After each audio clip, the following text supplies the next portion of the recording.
Descargo de responsabilidad, no soy el autor de esta historia, y dejaré el link de la historia original en la descripción. Disfruten el fic y tengan un buen día. Capítulo 10.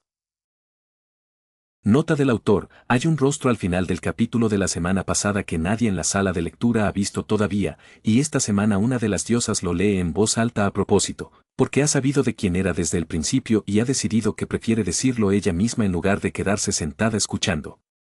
Adivinar de quiénes ha sido la discusión constante en la sala desde el primer capítulo, y aquí se resuelve en unas 4 líneas. Semanalmente, gratis, y así seguirá siendo. Cuando la sala se reanudó, Atenea tomó el libro antes de que nadie pudiera ofrecérselo. La última lectura había terminado con una imagen contenida, el oscuro vigilante en la arboleda, el rostro aún oculto, la frase de Hermes: ya no es una broma, es una puerta. Y el lector obvio de la puerta era Hermes, que se la había ganado, o Percy, que había leído las revelaciones, o cualquiera que quisiera ser quien finalmente viera el rostro. Atenea no quería ver ese rostro. Era la única en la habitación que ya sabía de quién era, y lo había sabido durante los 9 capítulos, y los había leído todos con ese conocimiento guardado bajo la lengua como una piedra. Tomó el libro ahora por la misma razón que uno se acerca a algo en la oscuridad en lugar de esperar a que se acerque, porque si iba a ser leído a todo el panteón, prefería ser ella quien lo leyera. Era la última dignidad que le quedaba. Y pensaba usarla. Voy a leer, dijo ella. Atenea, comenzó Afrodita con suavidad, porque Afrodita había empezado a sospechar, hacía 3 capítulos, y había pasado el tiempo esperando estar equivocada. Sé lo que hay tras la puerta, Afrodita. La diosa de la sabiduría abrió el libro en la imagen que contenía, el oscuro vigilante, la línea de árboles. Su voz era perfectamente serena. Su voz era más serena que nunca, y así fue como la habitación que la conocía finalmente comprendió que algo estaba a punto de costarle todo. Lo sé desde el capítulo en el que todos me vieron caer. No hay ninguna versión de esto en la que me libre. Solo existe la versión en la que yo misma lo leo. Encontró la frase. Déjenme leerlo yo misma. Y pasó la página. Era la mujer más hermosa del mundo, y lo había sido antes, lo cual era la raíz del problema. Entonces, la cara. Y allí estaba, por fin, bajo la luz plana y honesta de la mañana, una mujer alta, escultural, con el cabello oscuro teñido de un profundo violeta donde la luz lo alcanzaba, una belleza inquietante y serena que no pertenecía a ninguna década y un par de ojos, descubiertos, que miraban más allá de la pantalla como si siempre hubiera sabido que la observaban y hubiera decidido, hacía mucho tiempo, que no sería ella quien apartara la mirada. Llevaba un trozo de tela oscura anudado holgadamente alrededor del cuello, bajado, no sobre los ojos, una venda usada como bufanda, algo que se conservaba pero que ya no se necesitaba, como se conserva la escayola después de que el hueso haya sanado porque es prueba de que alguna vez estuvo roto. Y allí estaba, en el bosque de aquella granja, en la penumbra, y vigilaba la oscuridad en busca de una familia que no era suya por ningún lazo de sangre, y su rostro era un rostro que todo el panteón reconocía al instante, porque todo el mundo lo conoce, porque es el rostro más famoso del mundo por la razón equivocada. Era Medusa. La sala de lectura no explotó.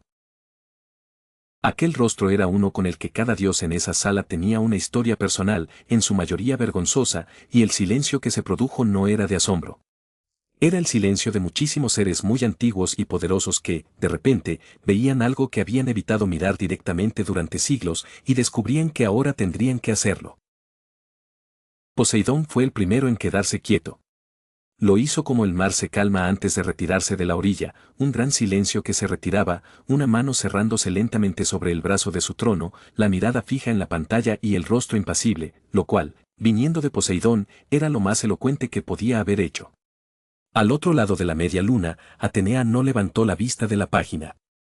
Había leído por adelantado, sabía quién iba a aparecer, y se sentó con el libro abierto en las manos, la mandíbula apretada y los ojos grises fijos en un punto ligeramente por encima de la pantalla, como si, al no mirarla directamente, no tuviera que ser ella quien lo hubiera hecho. Apolo apartó la mirada de la pantalla por completo, miró a su hermana, porque había presentido, antes de que ella lo mostrara, lo que esto significaría para ella. Y Artemisa se había sumido en una quietud tensa, el silencio peligroso de quien está a punto de enfadarse por una mujer agraviada y aún no sabe cómo canalizar su ira. Hermes, que tenía una palabra para cada silencio y solía pasarlo temprano, no dijo absolutamente nada. Y en los divanes, Annabeth se había quedado muy erguida, porque también conocía ese rostro, no por un consejo ni una votación, sino por una tienda oscura llena de estatuas inmóviles como la piedra cuando apenas tenía 12 años, donde había aprendido exactamente lo que ese rostro provocaba en cualquiera que lo mirara de frente.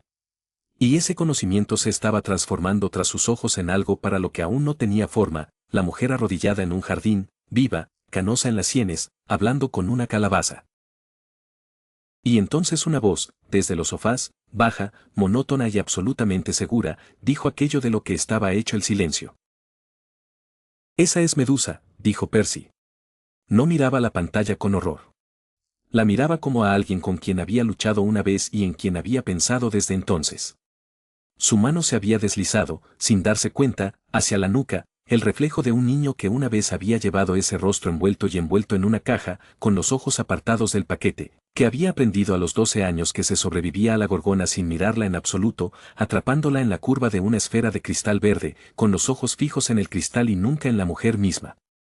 Ahora le pedían que hiciera lo único que todos sus instintos le habían dicho que nunca hiciera, mirarla, de frente, a propósito, y encontrar, donde había estado el monstruo, a una mujer cansada en un jardín hablando con una calabaza. La conocí. Más o menos. La versión de ella que, se detuvo. Había conocido a la gorgona, al monstruo, a esa criatura del jardín de estatuas con serpientes y ojos asesinos, y ahora miraba a la mujer de la que aquella había sido esculpida, y la distancia entre ambos le hacía algo en el rostro. Esa es ella. Antes. O, después. No. Levantó la vista hacia los tronos, hacia el trono de la sabiduría donde Atenea estaba sentada con el libro abierto en las manos. ¿Después de qué? Después de mí, dijo Atenea. Lo dijo en voz alta. No se inmutó. Había decidido, en algún momento entre el capítulo anterior y este, que no sería una diosa que se acobardara ante sus propias acciones, costara lo que costara, y el precio comenzaba ahora y lo pagaba con firmeza. Todos conocen la historia, dijo. Conocen la versión en la que ella es un monstruo, porque esa es la versión cómoda, y les diré ahora, antes de que este libro se lo cuente, que la versión cómoda es una mentira en cuya creación participé. Ella era una sacerdotisa. Era hermosa, esa belleza, la de la pantalla, la que no pertenece a ninguna década.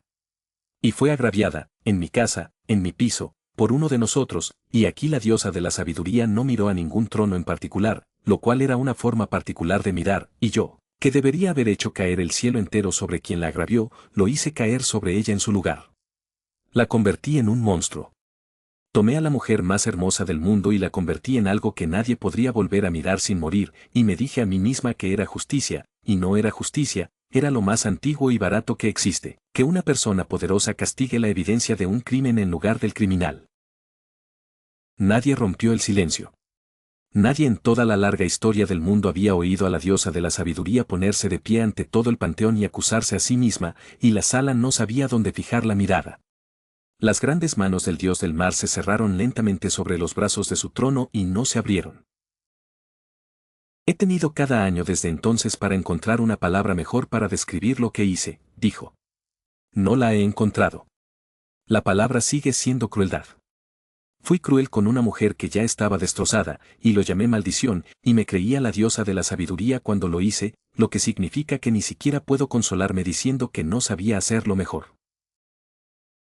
Nadie en la habitación se movió. Y la señora de la casa, en su trono, dijo, muy bajo, en el silencio, no a Atenea ni a la habitación, bien. Dilo así. Dilo todo así. Los ojos de Artemisa eran brillantes y fríos. He querido oírte decirlo así durante 3000 años, y quiero que sepas que me alegro de que te cueste, y quiero que sepas también. Y su voz cambió, solo un poco, se volvió más difícil de leer, que había más de una de nosotras en ese templo que le debía esa frase. La mano que la maldijo era la tuya. La mano anterior no lo era. Y la diosa de la casa miró, una vez, deliberadamente, al trono del extremo cálido, cerca del fuego, donde el dios del mar permanecía muy quieto. Poseidón no habló. Miraba la pantalla, a la mujer junto a la arboleda, y su rostro, el rostro del dios de los terremotos, de las profundidades, del caballo y de la tormenta, se había transformado en algo que la habitación no había visto, ni ira, ni orgullo, ni el jovial humor que solía lucir en la habitación como un abrigo cómodo. Se había quedado inmóvil, en la quietud que precede a ese tipo de clima que no se anuncia. Y tras un largo instante, con una voz que carecía de la grandeza del océano, que de hecho era muy pequeña, el dios del mar dijo: Era más joven entonces. Una pausa. Eso no es excusa. No hay excusa. Solo te digo que la cosa en la pantalla, la mujer, soy la razón por la que Atenea alguna vez tuvo motivos para ser cruel con ella. No apartó la mirada de ella. Más tarde, todos en la sala lo recordarían como la única muestra de misericordia que podía ofrecer, que el Dios que podía ordenar a cualquiera que mirara a cualquier parte eligiera, en este caso, ser quien no pudiera apartar la mirada. Léelo, Atenea. No apartaré la mirada. Es lo mínimo que debo. Y Atenea, que se había preparado para llevar esto sola, descubrió que su tío se había subido al carro junto a ella, y no le dio las gracias, porque algunas deudas no se solucionan agradeciéndolas, y siguió leyendo. Esto es lo que hizo aquel hombre, algo que nadie había hecho antes. Lo que necesitas saber es esto. Hay una razón por la que la mujer más hermosa que jamás haya nacido pasó siglos siendo un objeto que nadie podía mirar, y la razón no son las serpientes ni la mirada. La razón es que la maldición se alimentaba de la mirada. Fue creada, por una diosa que comprendía perfectamente lo que creaba, para que todo aquel que se posara en Medusa muriera o huyera, lo que significaba que durante 3000 años, nadie la miró directamente. Los héroes venían a matarla. Los cobardes venían a huir de ella.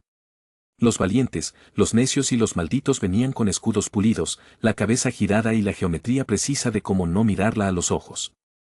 Y la esencia de la maldición, de lo que estaba hecha realmente, su genialidad y crueldad, era esta, que el castigo más solitario que se le puede dar a una persona destruida por ser mal vista es impedirle que jamás vuelva a ser vista con respeto. Nadie la miró durante 3000 años. Y entonces apareció un hombre, helado y cansado, cargando algo, como le sucede a todo, y se plantó frente al rostro más mortífero del mundo, y no trajo escudo. Él la miró. Él la miró, y no murió, y no huyó, y esto solo, antes de todo lo que hizo después, antes de deshacer la maldición, antes de restaurarla, antes de cualquier método que usara, que permaneció solo suyo, esto solo. Una persona simplemente mirándola, con los dos ojos abiertos, a propósito, y quedándose, era algo que no le había sucedido a Medusa en todo ese tiempo, y ella te diría, si alguna vez se lo contara a alguien, cosa que no hace, que la maldición se rompió de la única manera que importaba. En ese primer momento, y que todo lo que el hombre hizo después fue solo papeleo. ¿Por qué podía mirarla él, cuando nadie en 3000 años había podido?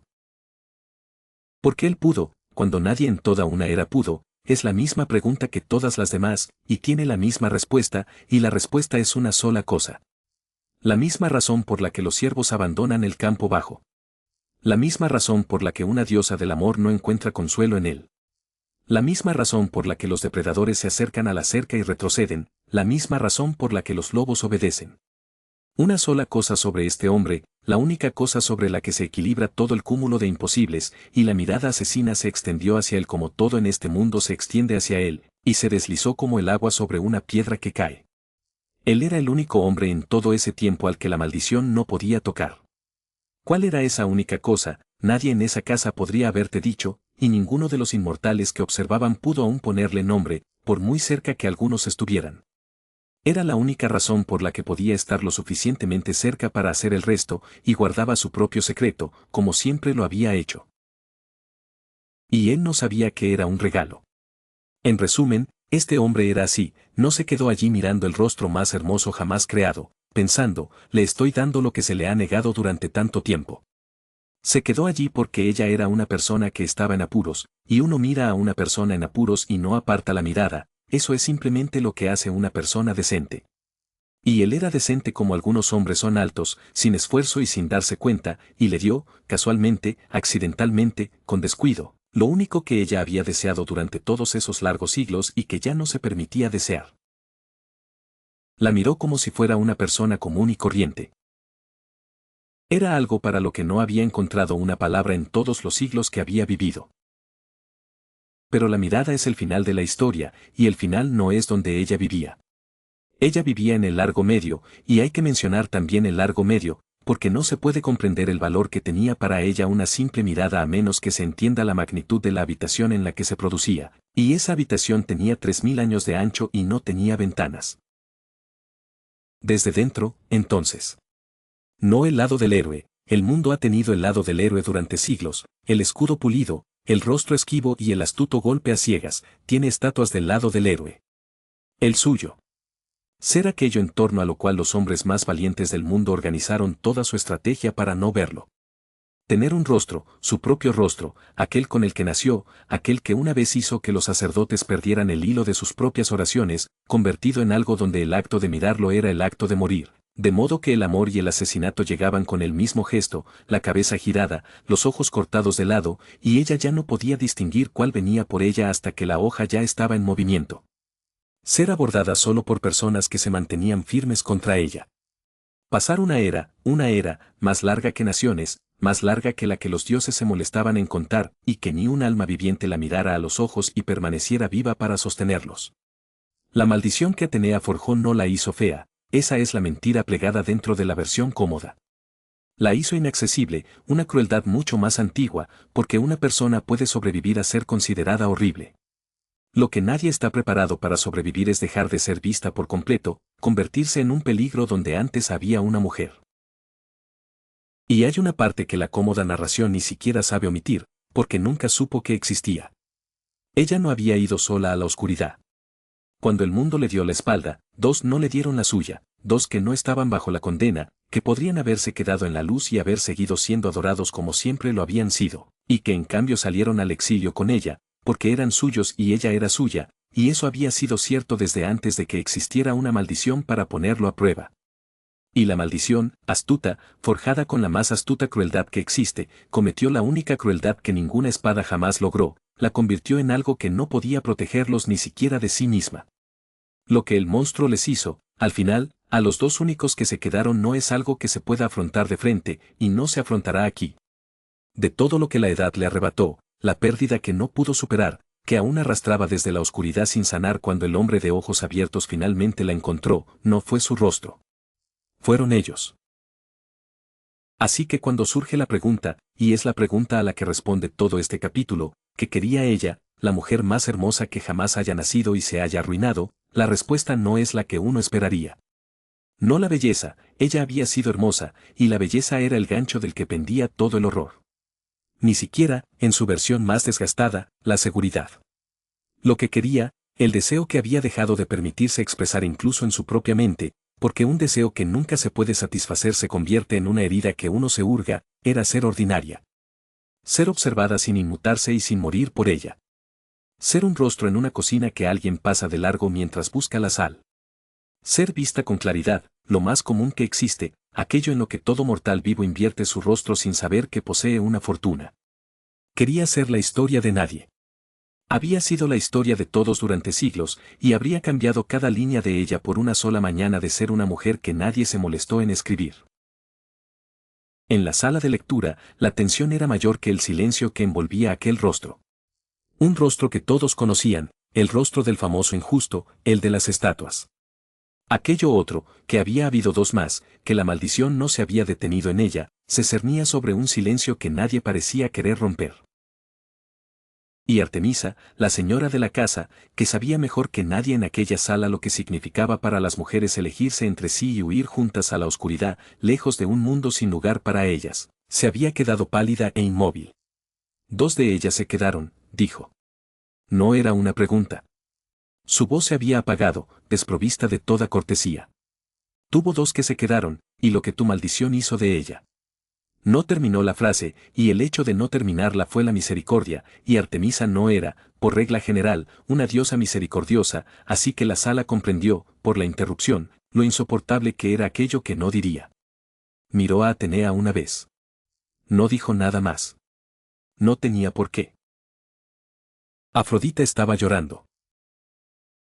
Ella era la diosa del amor, y había pasado todo el libro esperando ser herida de forma exquisita y deliciosa por él, y no se esperaba esto. No esperaba que la historia tomara la crueldad más antigua del catálogo de su familia y encontrara, debajo de ella, la ternura más simple posible, un hombre con los ojos abiertos, sin apartar la mirada.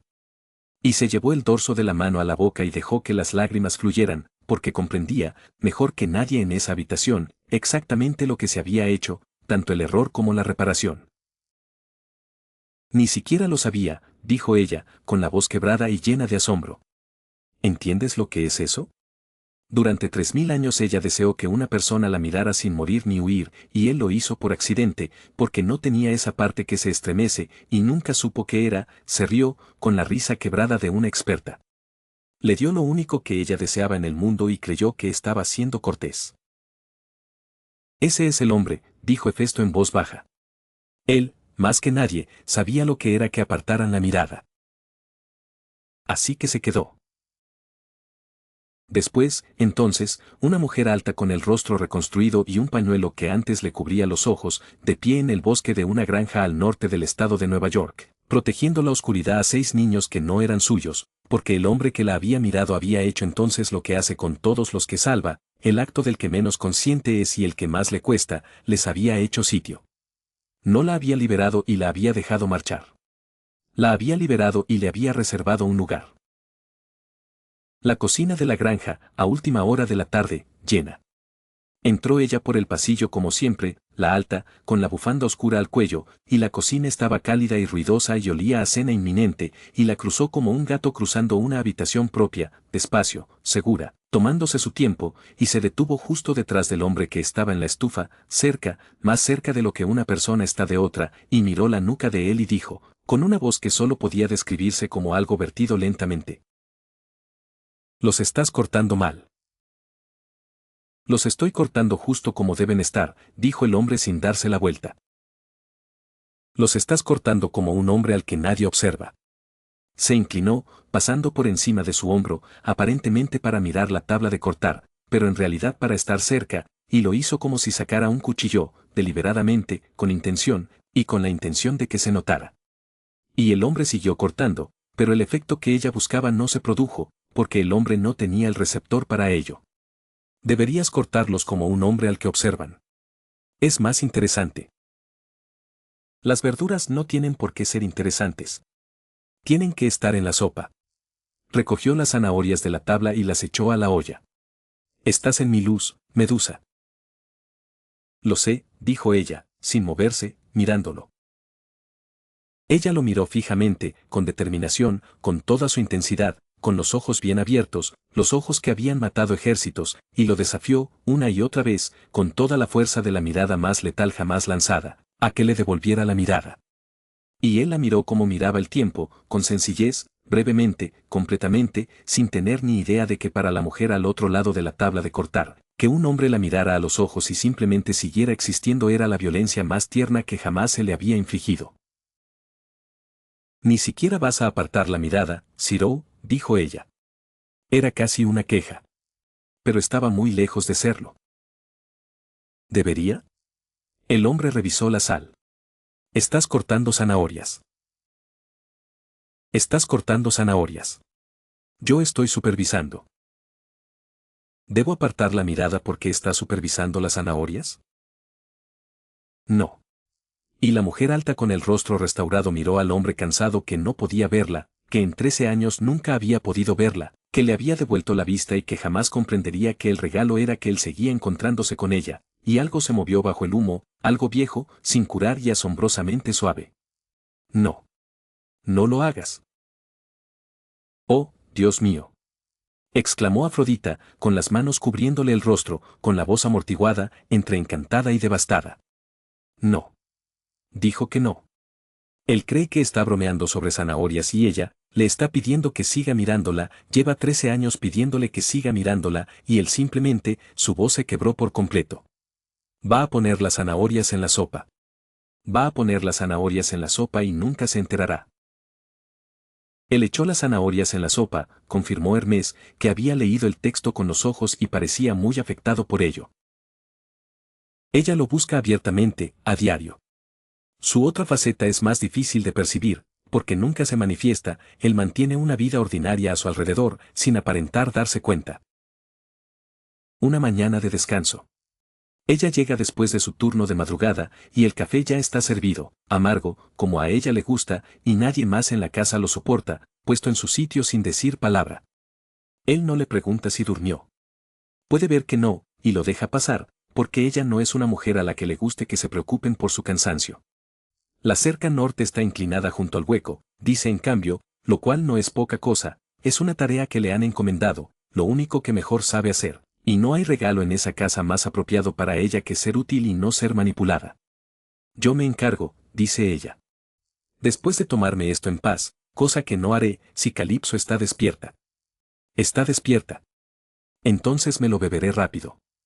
Y ese es todo el intercambio, y para la mujer que pasó toda su vida siendo una búsqueda o una catástrofe, es un pequeño milagro irrepetible, un hombre que la trata como a una persona con una cerca que arreglar y un café que terminar.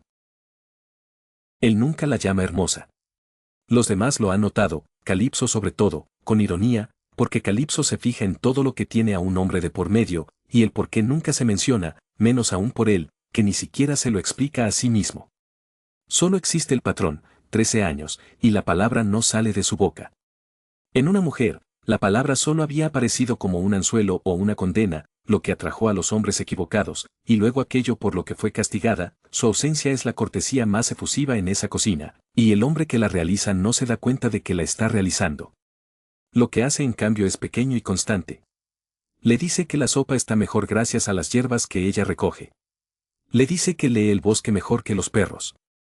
Le da las gracias por su nombre, sencillamente, en el mismo registro que usa con un niño que pone la mesa. Él le brinda, a diario, con 100 gestos de bondad sencillos y sin importancia, el único lujo que ella siempre deseó, que le hablaran como a una persona común y corriente. Y lo hace, siendo él mismo, sin la más mínima idea de que está haciendo algo en absoluto. Él no usa esa palabra, dijo Hefesto lentamente, dándole la vuelta con el cuidado de quien examina una junta que alguien más había hecho mejor de lo que él habría podido. 13 años, y la palabra jamás sale de su boca. No se evita una palabra así por pura casualidad. Miró, por un instante, la pantalla, el rostro soso y cansado junto a la estufa. Sea lo que sea ese hombre, está atento. Precisamente a lo que a ella le haría estremecerse. Reconozco una soldadura bien hecha cuando la veo. Esa es la soldadura más cuidadosa que he visto en mi vida, y el hombre que la está haciendo les diría, con toda seriedad, que solo está haciendo sopa. Se recostó. No sé qué es. Pero no es descuidado, ni es simple, y les agradecería a todos que dejaran de hablar de él como si fuera un buen tipo que tuvo suerte. Los niños son la otra prueba, y son de un tipo diferente, porque los niños nunca tuvieron que perdonarla. Nunca se les pidió perdón a quienes no habían escuchado que había algo que perdonar. Tomemos como ejemplo la hora del atardecer, cualquier atardecer. La alta sale hacia la arboleda cuando la luz se desvanece, y no está, como cabría esperar, sola allí, porque los pequeños descubrieron hace mucho que la aburrida ley de la hora de acostarse tiene una laguna en las cercanías de Medusa, quien permite que un niño se quede despierto más allá de la hora si el niño se queda quieto. Es un trato sellado con total seriedad y respetado por ambas partes, quédate quieto, no hagas ruido, y podrás quedarte afuera en la oscuridad y vigilar el bosque conmigo, al primer movimiento te manda adentro. Es el privilegio más codiciado de la casa y el más difícil de ganar, porque quedarse quieto no es algo para lo que los niños pequeños estén hechos, así que se entrenan para ello, los más pequeños. Practican quedarse quietos a la luz del día para poder ganarse la oscuridad de la noche, y ninguno de ellos ha comprendido jamás que enseñarles a quedarse quietos, vigilar y respirar despacio era todo el objetivo, y que la hora de acostarse siempre iba a ser flexible. Y hay un libro. Siempre hay un libro. Esa es la otra cosa que los niños han aprendido sobre la vigilia del atardecer, la alta lee. No para matar el tiempo. Lee como come una persona hambrienta, con constancia y sin parar, con un libro de bolsillo desgastado en el lomo apoyado en una rodilla, sus ojos alzando la vista hacia la línea de los árboles y volviendo a la página, y alzándose de nuevo, porque los largos siglos le enseñaron a conocer el bosque sin mirarlo, y así puede hacer, por fin, lo único que la vigilia siempre le había costado. Sentarse en la oscuridad y sumergirse en una historia que no es la suya. Está poniéndose al día. Así lo expresaría, si es que lo expresara de alguna manera, 30 siglos de noche sin nada que leer y sin nadie a quien leérselo, y luego un hombre que llegó a casa una tarde cualquiera con una tarjeta de la biblioteca y una bolsa de libros de bolsillo de la venta benéfica de la iglesia y los dejó en su silla sin decir palabra, como si a una persona se le debieran los libros igual que la cena. Ha leído más en 13 años que en todos los años anteriores. Todavía le queda mucho por hacer. Así pues, Lassie, este crepúsculo en particular, plantada en la hierba fría a los pies de la mujer alta, vibrando con el enorme esfuerzo de no vibrar, había durado 9 minutos completos e inauditos. ¿Hay algo ahí fuera?, susurró. No era una pregunta. Era una esperanza. Siempre hay algo ahí fuera. Medusa no bajó la mirada. Por eso estoy aquí. Da miedo. A mí no. Una pausa. Nada en ese bosque da más miedo que yo. Ese es mi trabajo. Soy lo más aterrador de esta cerca, para que nada más aterrador que yo llegue jamás a la puerta. Lo dijo como si otra mujer dijera lavo la ropa los martes, un hecho cotidiano, una tarea doméstica, un trabajo que había que hacer y para el que ella estaba capacitada, y Lassie lo asimiló con la confianza de un niño al que se le ofrece terror y consuelo en la misma frase, y entendiendo, correctamente, que el consuelo era la parte que sostenía la carga. Detrás de ellas, en el escalón del porche, Thalía y Tsuki se habían adentrado en la fresca oscuridad, atraídas, como siempre ocurría con las niñas, hacia donde quiera que hubiera ido la más alta, y libraban la particular guerra silenciosa que libran las hermanas, una en voz alta y la otra en silencio, por una goma para el pelo prestada y estropeada, en el furioso susurro de personas a las que se les ha dicho que la guardia está en silencio y que pretenden quebrar su espíritu sin dejar de cumplir su cometido. Lo alargaste demasiado. Tu pelo lo estiró. Tu pelo es como una cuerda. Dámelo. Ambas. Aquí, dijo Medusa, sin volverse, y ellas vinieron, porque en esa casa no había poder, ni siquiera la lógica de Annabeth, más acatable que el silencio de la alta. Y dejó su vigía fija en el bosque a lo largo de todo el mismo, e hizo lo que, después de la vigilancia, secretamente mejor sabía hacer en la casa. Trenzó. Rápida, a ciegas, en la penumbra, 2 cabezas por turno, sus largos dedos atravesando el cabello en disputa con una seguridad que ya no tenía rastro de la asesina y si de largos siglos sin nada que hacer por la noche salvo aprender las pequeñas artes que requieren mucho tiempo para aprenderse. Listo. Un lazo. Lo compartirán, porque lo comparten todo, porque son hermanas, y la alternativa a compartir es estar solas, y ambas han visto lo que es la soledad y han decidido no aceptarla. Ella no los mandó entrar. Tenía la intención de, has estropeado la tranquilidad, los ciervos se han ido para la hora ya estaba formada en su boca, y luego los miró a los dos apoyados el uno en el otro contra el frío, y bajó a Lassie aferrándose tan valientemente, mortalmente quieta, y la frase se fue a algún lugar para morir sin ser dicha. Siéntense, entonces, dijo en cambio. Si van a arruinar mi reloj, arróllenlo en silencio. Y se bajó a la hierba fría con la espalda contra un poste de la cerca, y los niños se acomodaron a su alrededor como leña, y ella tomó el libro y les leyó, en voz baja, en la oscuridad, un ojo en la página y el otro en la línea de árboles. Lassie se acomodó bajo el brazo de lectura con la autosuficiencia de la única presente que se había ganado su lugar con mérito. Los demás simplemente habían irrumpido en algo que ella había ganado simplemente quedándose quieta, y tenía la intención de mencionarlo más tarde, con detalle.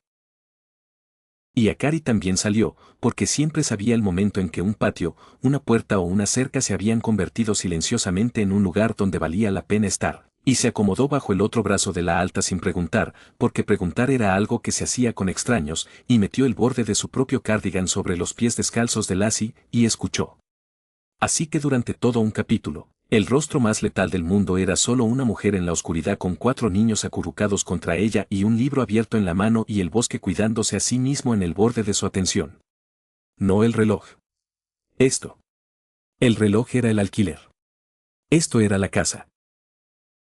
Ella practica la gentileza, dijo Demeter en voz baja, quien conocía bien el crecimiento de las plantas y sabía que la gentileza cultivada en una criatura dura es la cosecha más lenta que existe. Puedes oírlo en el precio. Siéntate quieto y podrás quedarte. Tomó lo único que tenía, ser temible, y lo convirtió en seguridad. Para los hijos de los demás. Lo peor que le arrebataron esos largos años no fue su rostro. Fueron los dos que se quedaron, los dos que no la abandonaron y que fueron arrastrados a la oscuridad en la que se convirtió. La maldición no los mató limpiamente ni los dejó en algún lugar donde un héroe pudiera ir a buscarlos, eso no fue lo que sucedió. Pero esta parte puede mantenerse a la luz, porque es lo opuesto a una herida, no se fueron como se van los muertos. Estaban dentro de ella, plegados en la misma obra que la había plegado a ella, atrapados en aquello en lo que se había convertido, perdidos exactamente como ella se perdió. Y cuando el hombre metió la mano en la peor creación de Atenea y la deshizo, la obra no se partió por la mitad. Lo que había engullido, lo devolvió. Todo. Él trajo de vuelta a sus hermanas. Nadie se lo pidió.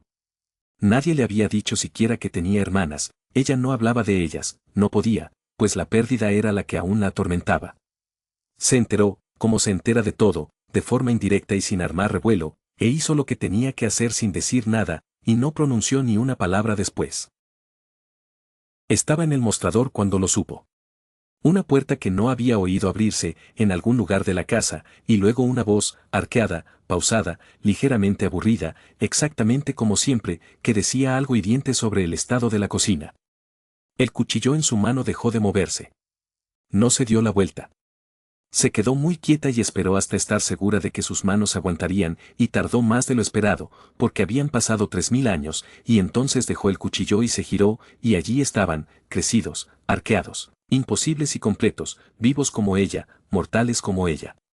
No se quedarían, querían una cocina propia, una vida lejos de la granja, lo cual es una especie de prueba de que realmente habían regresado por completo.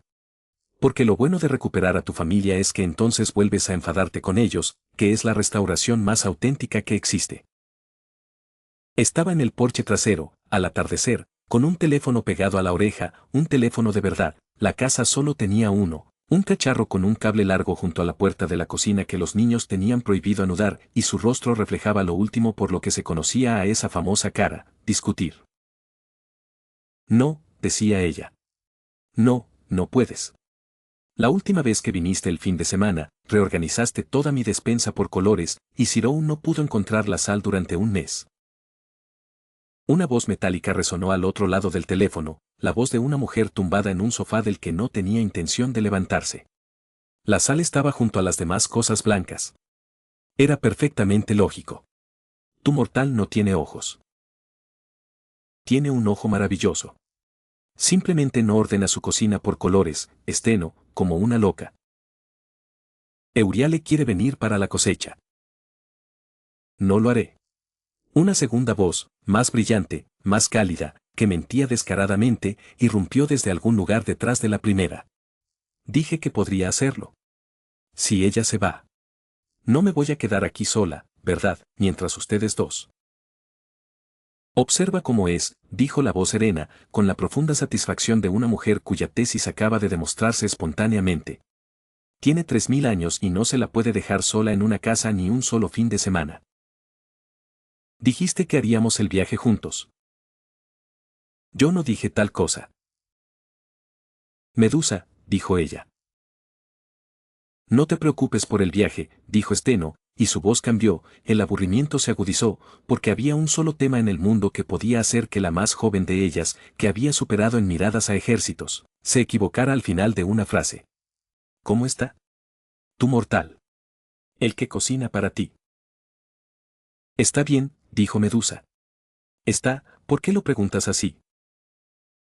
Se ha vuelto rosa, anunció Euríale a Steno con júbilo, como si Medusa no estuviera al otro lado de la línea. Lo oigo a través del cable. Tiene 3000 años y se pone rosa como una lechera. Medusa se había quedado muy quieta junto a la puerta de la cocina, con el cordón enrollado una vez alrededor de 2 dedos sin que pareciera darse cuenta, y un color que la noche no había puesto allí le subió por la garganta y se quedó. No he ido. Ya se habrá dado cuenta, prosiguió Steno, con pereza y sin piedad, de que has planeado toda la velada para que termine a su lado. ¿O todavía está, una pausa, exquisitamente colocada, cortando sus verduras?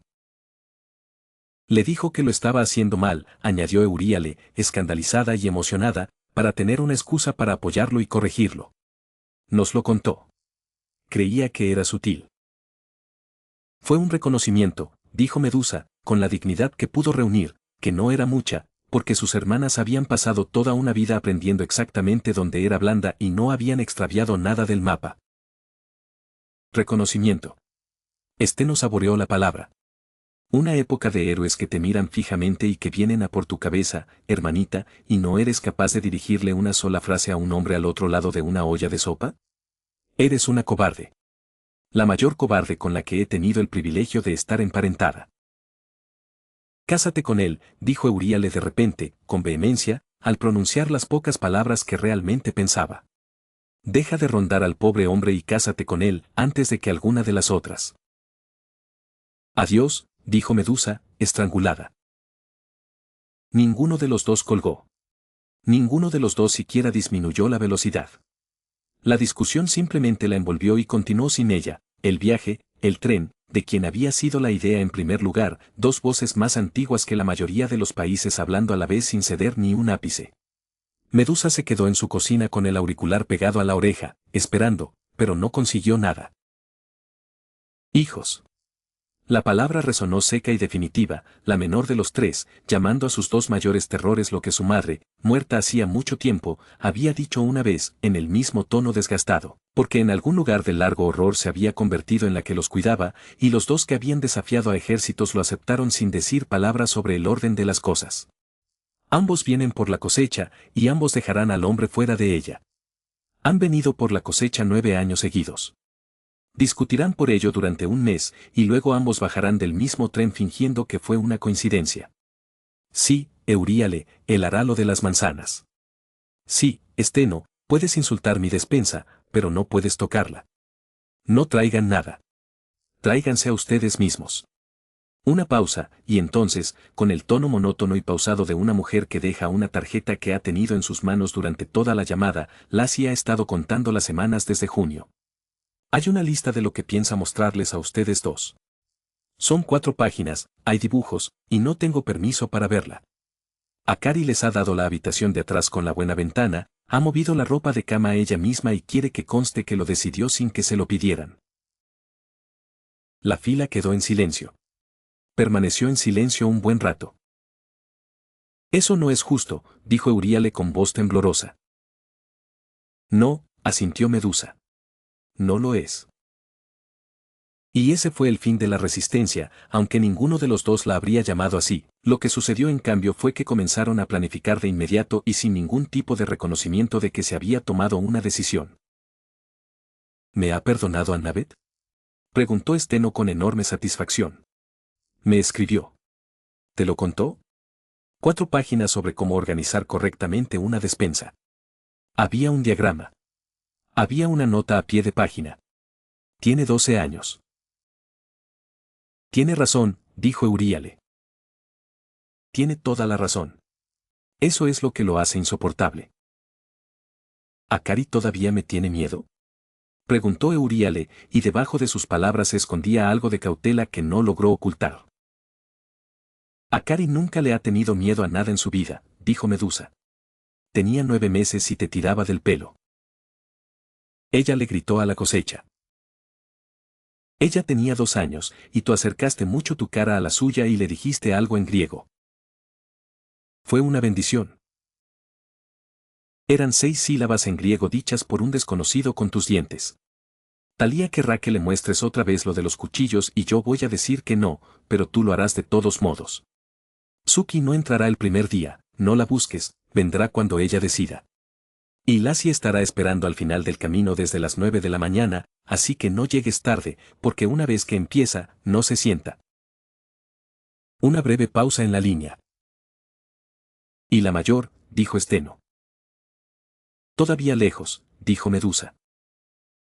Ninguno de los dos preguntó nada más al respecto. Habían aprendido, tras 3 cosechas, que no había nada más que preguntar. Una pausa, y su voz, que había sido pura exasperación seca, bajó medio registro a algo que claramente no había querido decir y que no podía detener del todo. Vengan. Los dos.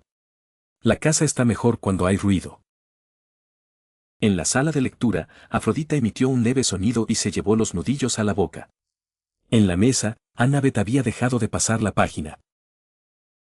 Hubo un silencio en la línea, el silencio particular de dos hermanas que han escuchado lo que se esconde tras las palabras, porque siempre lo escuchan, porque una vez fueron tres en la oscuridad y conocían el sonido de una de ellas necesitándolas y negándose a decirlo.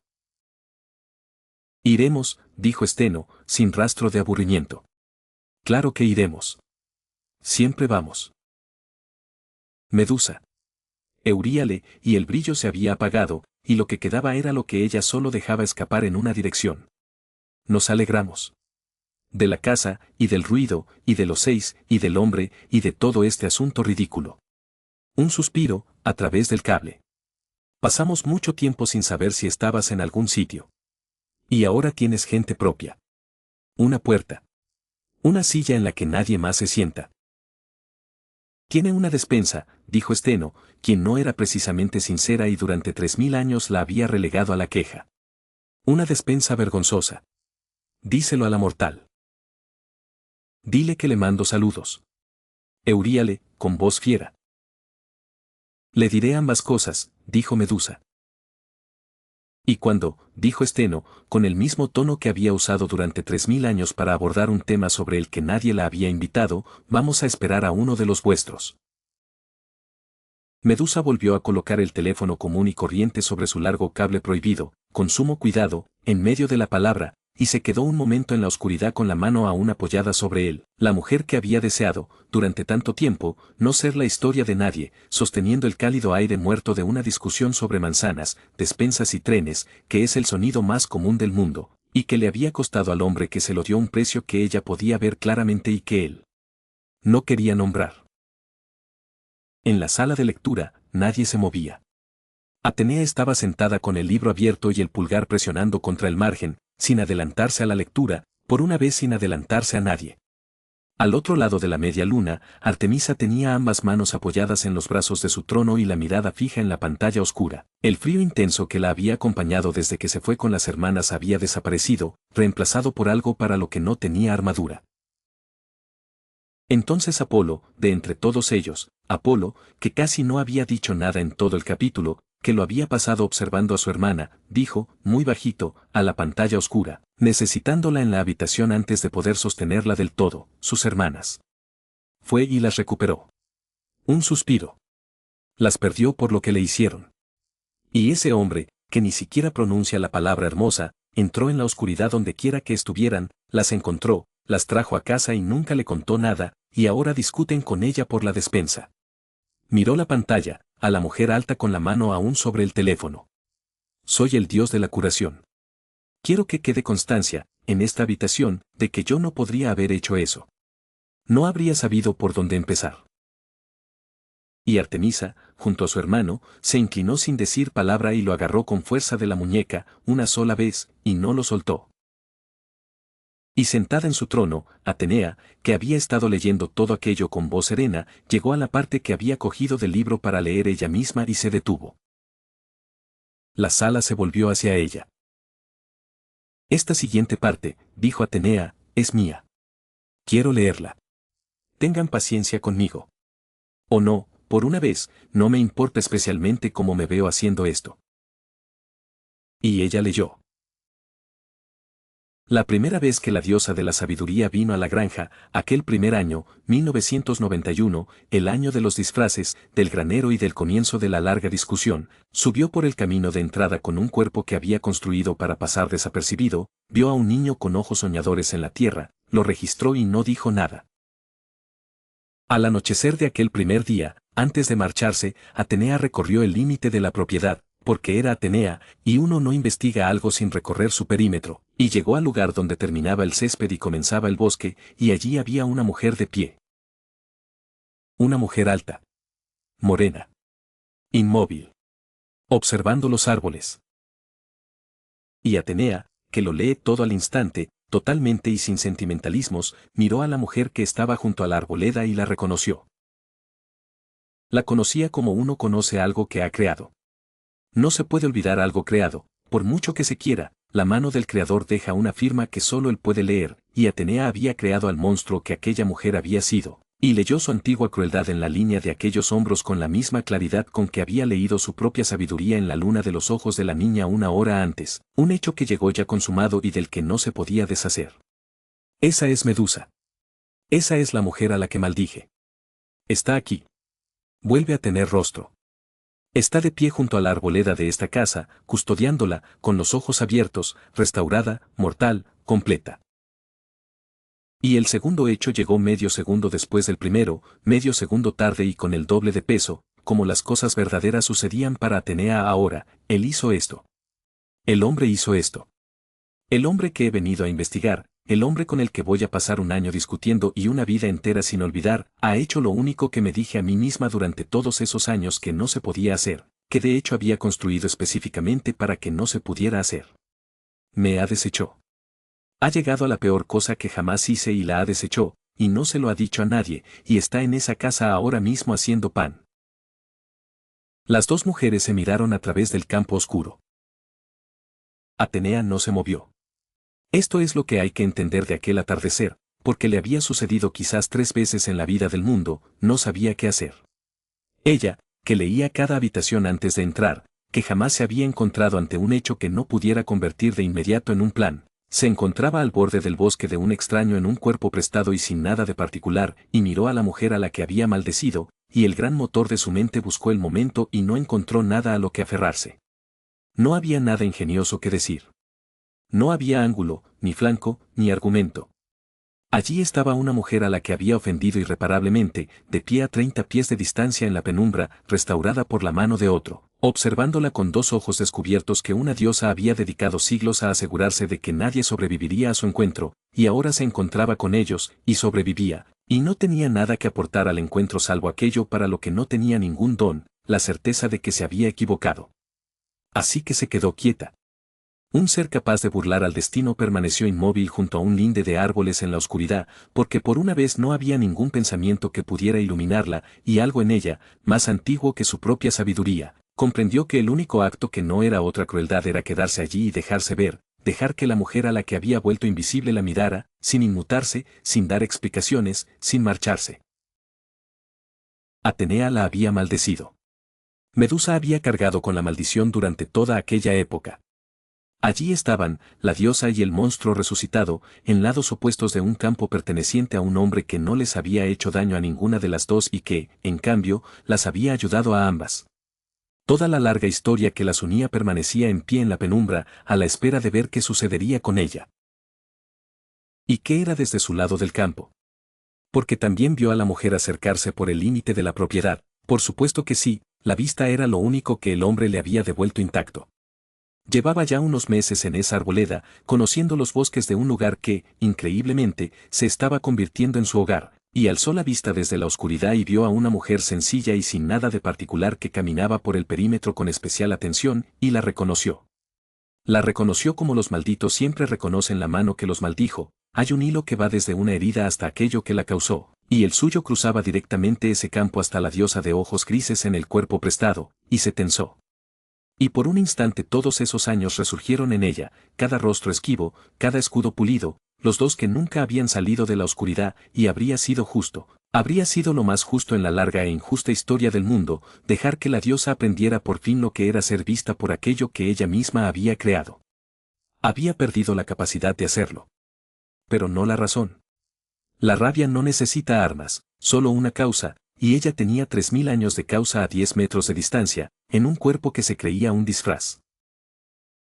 Y miró a la mujer que la había arruinado, y sintió cada gota de ello, y entonces hizo lo más difícil que jamás había hecho, más difícil que cargar con la maldición, más difícil que la oscuridad misma. La dejó ir.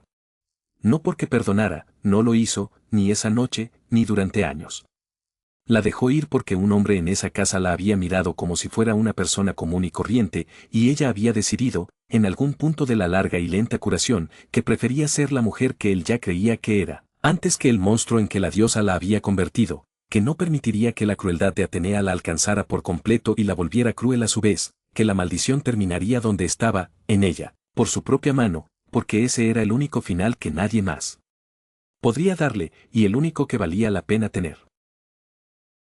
Y Medusa miró a Atenea, a la diosa que le había arrebatado su belleza, su nombre, su lugar en el mundo, su rostro y todo lo demás, y no petrificó el aire entre ellas, porque ya no podía, porque aquel hombre también le había quitado eso, el poder de hacerla parecer fatal. Y no gritó, ni maldijo, ni hizo ninguna de las 1000 cosas que la ira justificada le había dado derecho a hacer. Se quitó 2 dedos del muslo. Un pequeño gesto. Yo tengo el bosque. Tú tienes el resto. La señal del vigilante. La misma señal que intercambian el vigía y el alto en la hora gris, la misma señal que dice, te veo, sé lo que eres, ambos estamos de guardia y la guardia es más grande que nosotros.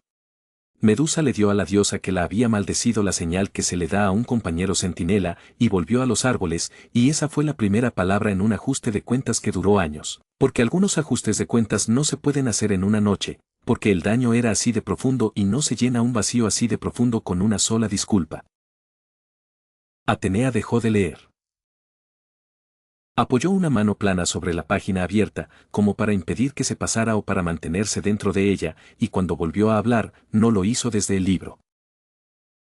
Ese es el castigo que cualquier mundo me impondría, dijo, en el momento en que un hombre deshaga mi crueldad frente a mí.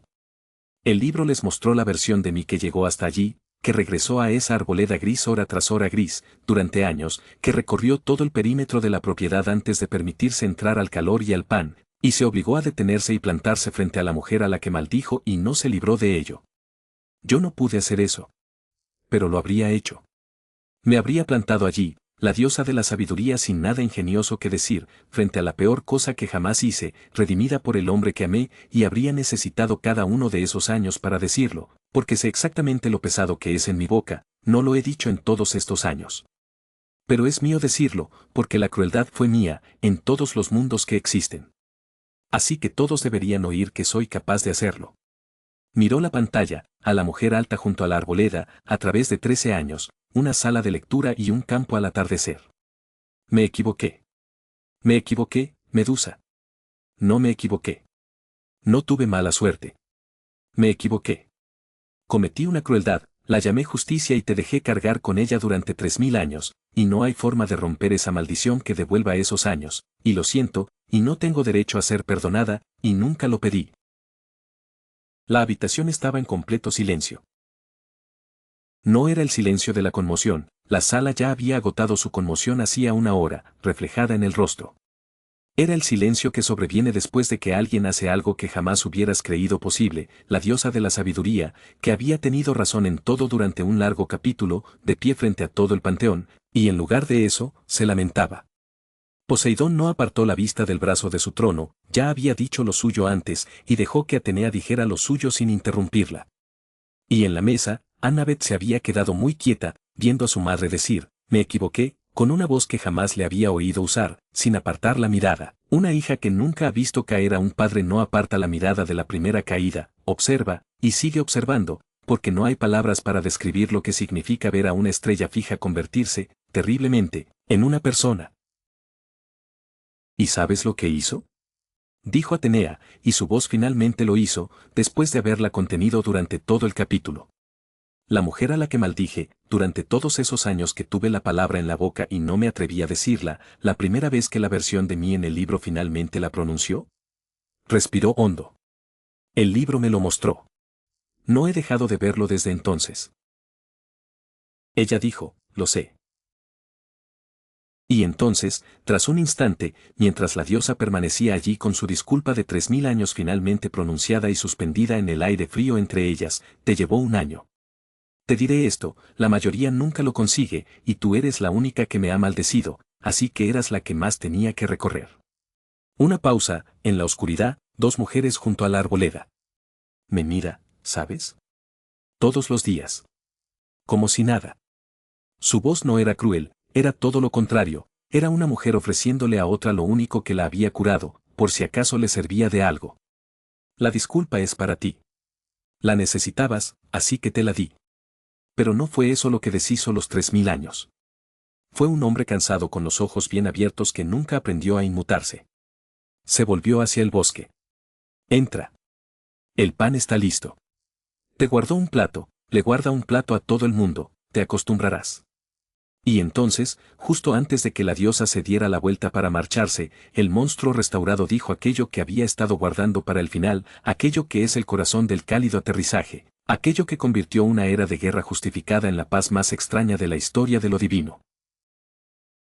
Vamos a ser terribles la una con la otra, ¿entiendes? Tú y yo. Durante muchísimo tiempo. Me quitaste todo y él me lo devolvió, y ahora las dos queremos al mismo hombre imposible, y tú solo lo tienes a escondidas, y yo lo tengo todos los días. Asomó una leve sonrisa. Voy a disfrutarlo más de lo que es justo. Me he ganado un poco de crueldad, voy a pasarla molestándote, en concreto, para siempre, por el hecho de que yo puedo estar con él todo el tiempo y tú no. La sonrisa terminó. Esa es la disculpa que acepto. No las palabras. La derrota. Ven a discutir conmigo por un hombre durante los próximos miles de años, diosa. Es mucho mejor que lo que teníamos antes. Y allí estaban, las dos mujeres junto a la arboleda en el crepúsculo de 1991, la diosa y el monstruo que ella había creado y desechó, y contra el que ahora pasaría una eternidad perdiendo por una olla de sopa, y entonces el crepúsculo cedió, suavemente, al oro del presente, donde las mismas dos mujeres estaban ahora en la misma cocina, una junto a la estufa y la otra en la encimera, lanzándose pullas la una a la otra por un hombre que, en ese preciso instante, les preguntaba a ambas con total sinceridad si la sopa necesitaba más sal. Fue Rea quien rompió el silencio, y por una vez no hizo ninguna broma. He sido la madre de los dioses, dijo la matriarca en voz baja, observándolos a los dos, desde antes de que existiera una palabra para eso. Y les digo, chicos, esa persona ahí dentro, preguntando por la sal. Es lo más extraño y a la vez lo más increíble que he visto en toda mi larga trayectoria. ¿Y saben que es grave cuando no estoy bromeando? ¿Le falta sal a la sopa? Preguntó el hombre a la cocina con total sinceridad, y dos mujeres le respondieron al instante.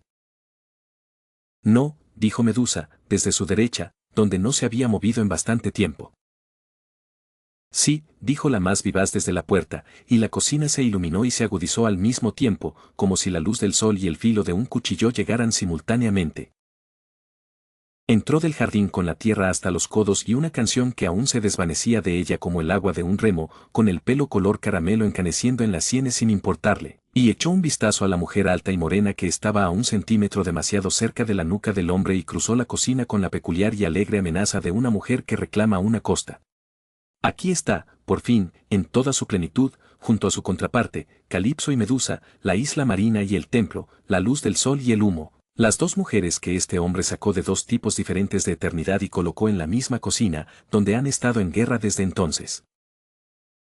Necesita sal, dijo Cal, acercándose a su otro hombro y sonriéndole radiante, porque traje los tomates, los buenos, los que cultivé mirando al sur a propósito precisamente para esta sopa, y un tomate cultivado en el sur necesita sal para despertar su sabor. Ella no lo sabría. Ella no cultiva nada. Ella observa las cosas. Vigilo todo para que quede un jardín del que puedas quejarte insoportablemente, dijo Medusa, sin calor, sin moverse, con la mirada fija en el hombre. Le gustan mis tomates. Le gusta todo de todos. Es un defecto. Es el defecto principal. Medusa ladeó la cabeza a medio grado, con la lenta gravedad que la caracterizaba, y le dijo lo siguiente a Cal, pero mantuvo la mirada fija en él, porque ese gesto lo decía todo. No ha apartado la vista de estas zanahorias desde que entré. Mira. Cal. Ni siquiera. Más sal, decidió el hombre, y alargó la mano para coger la caja, saló la sopa y la probó. Las dos mujeres a su lado, la criatura más brillante que jamás haya albergado el mar y la más letal que jamás haya creado el mundo, se volvieron completamente hacia él y lo observaron mientras pensaba en la sal. Cal tiene razón.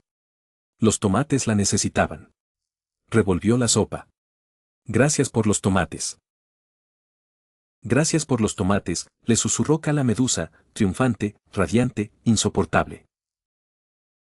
Medusa miró al techo, lo que para ella era el equivalente a que otra mujer le arrojara un plato. En la mesa, Annabeth no levantó la vista de su problema. Llevan así 13 años, dijo, sin dirigirse a nadie en particular, a la habitación, al registro que llevaba tanto tiempo sufriendo. Él nunca se ha dado cuenta. Tenemos una tabla. Akari la empezó. Cal va ganando con los tomates, ella va ganando con... Annabeth pensó, estar cerca de él. Se compensa. Nadie gana. Ni siquiera está jugando. Mamá revisó la tabla. Tiene anotaciones. Pasó la página. Es lo más estable de la casa. Estoy ayudando a Medusa, dijo Lassie desde debajo de la mesa, donde había estado durante un tiempo y donde nadie sabía que estaba. No estás ayudando a nadie, dijo Annabeth sin levantar la vista. Primero ayudé a Cal, una pausa desde debajo de la mesa, paciente, como con una persona lenta. Ahora le toca a ella. Estoy siendo justo. Por primera vez en un capítulo tan intenso, la sala de lectura reía, la risa indefensa y agradecida de personas que han estado sumergidas bajo el agua por una historia y que finalmente han podido respirar. Dijo gracias por los tomates, jadeó Hermes, ambos pusieron todo su corazón sobre la tabla de cortar y él dijo gracias por los tomates. Es la misma broma que la de las diosas, dijo Afrodita, secándose las lágrimas, encantada hasta el límite. Es exactamente la misma broma, solo que a la vista de todos en vez de en secreto, 4 de ellas muriendo en silencio y 2 muriendo a gritos, y él en medio echando más sal. Oh, esta casa. Oh, esta casa terrible. Nunca en mi vida he deseado tanto que algo fuera real. Se detuvo, y algo más la asaltó, y se inclinó hacia adelante. Y la mía está debajo de la mesa haciéndolos en orden. Se deshizo del jardinero y se ha ido con la gorgona. 7 años. La diosa del amor se llevó las manos al pecho, como una mujer que observa a su propia hija cometer un crimen del que se siente enormemente orgullosa. No le he enseñado nada. Nació así.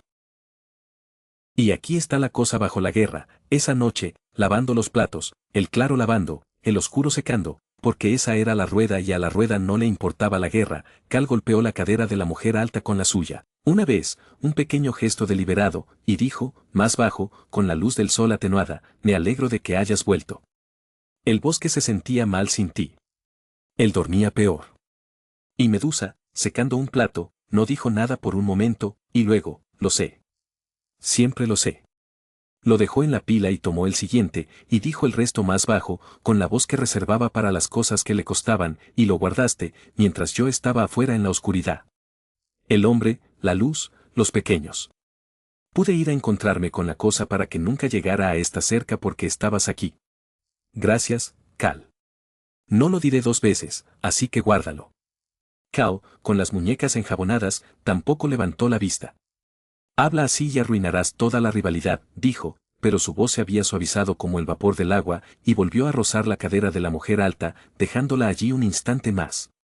Y eso fue todo, y lo fue todo, porque las 2 mujeres que se peleaban por el hombre a cada hora del día eran también las únicas 2 personas en esa casa que sabían exactamente de que se había salvado la otra, y que, sin decir palabra, sin dudarlo y sin admitirlo jamás a plena luz del día, habrían muerto la una por la otra en la oscuridad. La guerra era real. Lo que subyacía a la guerra era aún más real. Nunca hablaban de ello. No tenían por qué. Simplemente seguían lavando los platos. Y así, por una vez, todos estaban bajo el mismo techo. Aquí, en el último silencio antes de la caída y luego la colina, estaba la casa llena, como siempre había estado llena, y solo rara vez se reunían lo suficientemente cerca como para observar de un vistazo. El hombre en la estufa. La brillante y la oscura lo flanqueaban, sol y humo, lanzando miradas furtivas. Suki entrando después de su turno. Talía con sus botas sobre el travesaño de una segunda silla, disertando sobre las injusticias del día y desafiando a la mesa a que le dijera que las moviera. Annabeth en la mesa con un problema. Akari acercándose a la mujer con la bufanda, porque fue una de las primeras en mirar a Medusa sin miedo, una niña que nunca había aprendido que un rostro tan hermoso se suponía que era un horror, y que por lo tanto simplemente la miró, como ella miraba a todos, y cuidó el viejo dolor en ella como lo cuidaba en todos. Lassie bajó sus pies en algún lugar en medio de todo, narrando. Y, porque una casa solo está tan llena como su silla más vacía, el lugar en la cabecera de la mesa que nadie ocupaba, mantenido, ordenado y esperando como se mantenía, se ordenaba y esperaba en cada comida. La postal descolorida en el refrigerador con sus 3 palabras desgastadas y su única letra por nombre, la única hija que el panorama no podía contener porque era un océano más allá de su borde, haciendo lo que mantenía la oscuridad alejada del resto, y toda la cocina luminosa y abarrotada. Se había dispuesto, sin parecerlo y sin que nadie lo dijera, alrededor de la forma del hueco donde ella habría estado de otro modo. De todos los regalos que la extraña casa de aquel hombre le ofreció al monstruo restaurado, el que ella no esperaba y contra el que no pudo defenderse llegó en el mostrador, como siempre sucedía con las cosas importantes en aquella casa. Akari, de 9 años y de esas niñas que nunca le habían temido a nada importante, había llevado el colador cerca de donde cortaban, atraída por quien estuviera más retraída ese día en la casa. Observó a la mujer del pañuelo manejar el cuchillo un rato. Luego levantó la vista y dijo, con la seria reflexión de una niña que da un veredicto tras una larga meditación, tienes unos ojos bonitos. El cuchillo se detuvo. Medusa, cuyos ojos habían sido, desde mucho antes de que existiera este país, su mayor atractivo, aquello por lo que los hombres morían al encontrarse con ellos, miró a una niña pequeña que lo había dicho con franqueza, como si fuera una simple cuestión de sal en la sopa, una verdad sobre el mundo, sin mayor trascendencia. La niña no sabía, ni jamás lo sabría, que acababa de entregarle al monstruo resucitado lo único que todos esos largos siglos de miradas injustas le habían enseñado que jamás volvería a tener. La mujer del pañuelo guardó silencio un instante. Luego, con voz baja y pausada, tú también. Y volvió a las zanahorias. Y la niña, satisfecha, se fue a buscar a la siguiente persona tranquila de la casa, que, al fin y al cabo, era como esa casa se recomponía, nadie jamás perdonó a Medusa. Le pusieron un plato, la miraron a los ojos y la dejaron picar las zanahorias. Los más pequeños no sabían que ella había sido otra cosa que Medusa, la guardiana del bosque. Ese era el otro regalo, el que los niños daban sin que se lo pidieran, para los nacidos en la casa, ella no era un cuento. No era la Gorgona. Era la alta que sabía dónde estaban los peligros y te dejaba quedarte despierto hasta tarde si te quedabas quieto, que trenzaba más rápido que nadie, que había estado allí toda tu vida. El monstruo más conocido del mundo, para los más pequeños de esa cocina, era simplemente su hogar. Esa es la gracia de esa casa, dijo Percy, con la mirada de quien contemplaba aquello que había deseado toda su vida y que se alegraba de ver existir, aunque no fuera suya. Nadie en ella es lo peor que le ha pasado. Él simplemente, esa es toda la casa. Nadie es lo peor. Thalía no es la fugitiva. El pequeño no es el monstruo. Él no es. Percy se detuvo, porque nadie sabía aún lo que el hombre no era, eso era todo el libro, lo que sea. En la mesa, cada uno es quien es. Sacudió la cabeza. Pasé una guerra intentando salvar el mundo. Él simplemente puso un plato extra y no apartó la mirada de nadie, 6 niños, una titánide, una gorgona. Ni siquiera sé quién de nosotros lo hizo bien. Sí, dijo Annabeth con voz monótona, desde al lado de su madre. No perdiste esa competición, Percy. Nadie nos dijo que podíamos hacer eso en su lugar. Pero la honestidad no permitirá que el capítulo termine en la calidez, porque la calidez es cierta pero no es toda la verdad, y toda la verdad está de pie junto a la arboleda en el gris actual, después de la cena, después de lavar los platos, cuando la casa se ha apagado y se ha sumido en el sueño. Medusa permanece en su puesto de vigilancia. Ha regresado, después del largo encargo que aquel hombre le encomendó, el que la mantuvo alejada de estas páginas al comienzo de este libro, lejos encontrándose con algo lejano en la oscuridad para que nunca llegara a la cerca, y ha dormido una noche en su propia cama bajo su techo, y ahora está de vuelta en la línea de árboles donde pertenece, observando el bosque, porque la guardia es suya como la cocina es de Akari y la hora gris es de Tsuki, porque en esa casa a cada uno se le da aquello en lo que mejor se desempeña y aquello que más necesita, y aquello en lo que Medusa mejor se desempeña es en ver en la oscuridad, y aquello que más necesita es serle útil al hombre que la miró. Y queda una última cosa por contar, y entonces la puerta del presente se cierra y el capítulo gira, por fin, hacia la larga caída y la colina al final de la misma. La cuestión es esta. De todos los que en esa casa aman al hombre, las 4 diosas que infringen la ley por él, la brillante titánide que salió de su isla por él, las 6 hijas que incendiarían el mundo por él, el monstruo restaurado en la arboleda es el único que sabe, exacta y precisamente, lo que es. No todo. Ni su nombre, ni la forma de su poder. Ella no sabe lo que era antes, ni lo que puede hacer. Pero conoce el único hecho que importa, el hecho que ninguno de los demás se ha permitido ver del todo, el hecho que reside en el lugar específico donde solía habitar su antigua maldición, que la razón por la que sus ojos pueden encontrarse con los de ella, la razón por la que la mirada se aparta de él, es que hay, de alguna manera que ella no puede nombrar, menos de él aquí de lo que debería haber. Que el hombre mantiene algo abierto como se mantiene una herida abierta para que drene. Que la mirada que la sanó le cuesta, de alguna manera, en una moneda que ella no puede leer, y que él la paga, diariamente, por todos en esa casa, y que un día la factura llegará de golpe. Ella no sabe qué es él. Pero lo ha mirado, la mujer que pasó 3000 años siendo algo que nadie podía mirar, ahora mira, con toda la intensidad, con los ojos que él le devolvió, al único hombre que sobrevivió a su mirada. Y ha visto en él el precio que ninguno de los demás se atreve a ver. Lo inaccesible, mirando. Y, a diferencia de todos ellos, asustada. La imagen se detuvo un instante, la hilera de árboles, el bosque oscuro, la mujer alta e inmóvil que los observaba, y luego el oro la cubrió, como siempre cubría el presente, y la habitación permaneció un momento en el silencio de una casa finalmente revelada por completo. Y Atenea cerró el libro tras su propia reflexión, con delicadeza, lo sostuvo un instante y luego se lo entregó, deliberadamente, con un gesto claramente intencionado, a Poseidón, que no había apartado la mirada, al otro lado del hueco. La caída viene ahora, dijo. La mía ya está. El libro pasa ahora a los demás, la luna, el hogar, la risa. Su voz había recuperado su tono normal, pero era un tono distinto al de antes, un tono con algo subyacente que no había estado allí al comienzo del capítulo, algo que, en un ser más pequeño, podría haberse llamado paz. Este era mío para leerlo, la maldije, tenía que ser yo quien lo dijera. Pero lo he leído, y descubro que soy, consideró la palabra, la diosa de la sabiduría, eligiéndola con cuidado, más ligera. 3000 años más ligera. Sigue leyendo, tío. El libro pasa ahora a la caída, la luna, el hogar, la risa. Y descubro que hay una cosa que quiero saber antes de que la colina al final de esto se lo lleve, una cosa que no podría lograr yo misma en 3000 años y una hija. Sus ojos grises se dirigieron a la pantalla tenue, a una cocina llena de mujeres que amaban a un hombre que no podía ver que era amado. Si alguno de ellos logró convencerlo. Sigue leyendo, tío. Me gustaría saber si alguno lo hizo mejor que yo. Poseidón le quitó el libro de las manos, pero aún no lo abrió.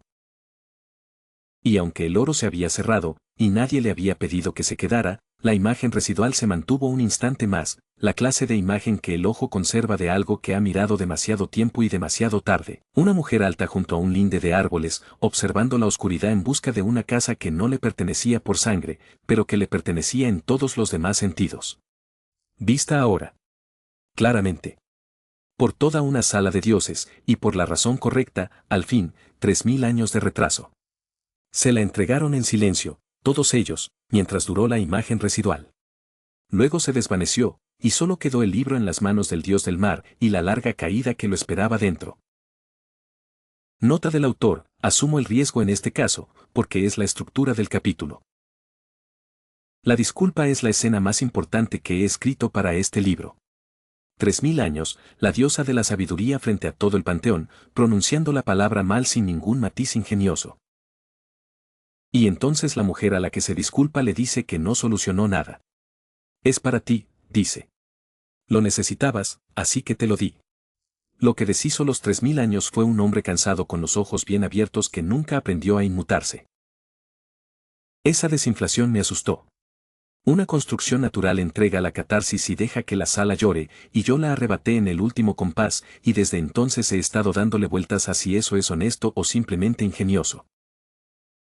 Así que la disculpa es la escena de la que todo el mundo hablará. Prefiero el momento que crees que reconcilió las cosas, y el capítulo deja varias opciones menos obvias. Si tu respuesta es que ninguna lo hizo, también me interesa.